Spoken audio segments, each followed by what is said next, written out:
here with the gorgeous Kate Linder from The Young and the Restless. You've been a part of this project for quite some time. I am so interested to hear, like, what is it that you feel like the fans and the viewers continue to love so much about this show? Young and the Restless, it is an amazing show. It's the number one show for many, many reasons. Number one, I think that, they deal with real life situations. And so when you see things happening on our show, it's not, oh, that would never happen, or aliens flying in or anything. It's not like that. So I think people can relate. And it's just like Esther is a single mother and had to deal with her problems with her daughter, not always being happy with her. Things that people have to deal with in real life.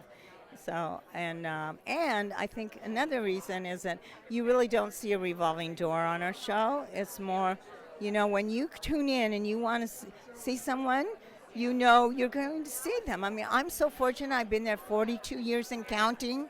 So, that I'm just so lucky. What is it that keeps you so willed in and locked into this project? I mean, 4 decades. That is beyond impeccable and very impressive. Like, what is it that keeps you locked in?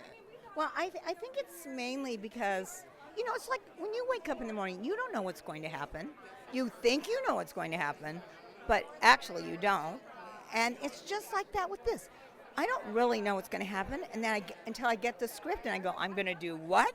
I mean, I'm so shocked. It's like, for instance, Bold and Beautiful crossed my character over to their show. I did 5 shows over there, and it was amazing.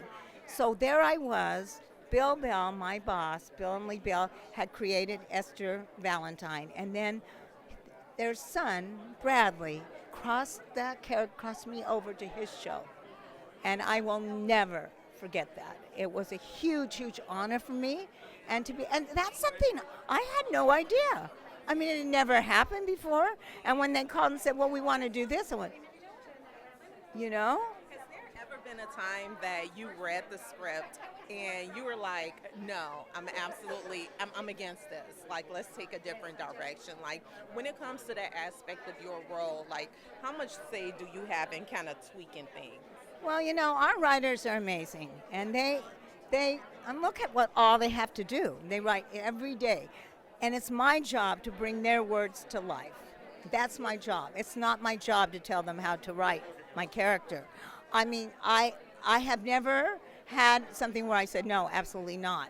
I have maybe said something, Esther wouldn't maybe say it that way. Is it okay that I could change this word here, that Esther maybe will say it a little differently like that? Because I can always tell when someone who doesn't usually write the dialogue for my character is writing it, because I'll have trouble learning it.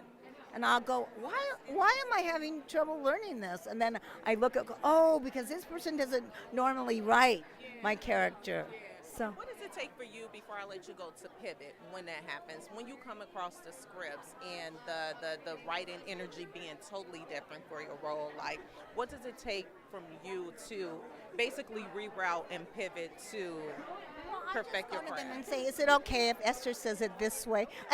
We'll never change the meaning of it or what they want, but I might change a word here and there. But I always ask them if that's okay to do. And they'll go, of course, but that's, they work so hard, and they agonize over, should they say it this way, should they say it? They don't just throw it out there. They're writing this show. And so I can't just, forget that, I'm going to say what I want. Well, no, I don't think that's going to be good. No. And before I let you work the rest of this red carpet, I'm sure you've been doing these red carpets and these award shows for years. What is the one thing that you have learned to not leave home without the day of a red carpet? Oh, you mean the thing I left behind today? No. I always say to myself, okay, make sure, I should have lozenge, because you get dry talking, so maybe like a lozenge or something, that you should have maybe in your purse, or like a mint or something like that. But sometimes you're in a hurry and you leave that out. Yeah. Well, thank you so much, Kate. Thank you. I so enjoyed talking. Oh, absolutely.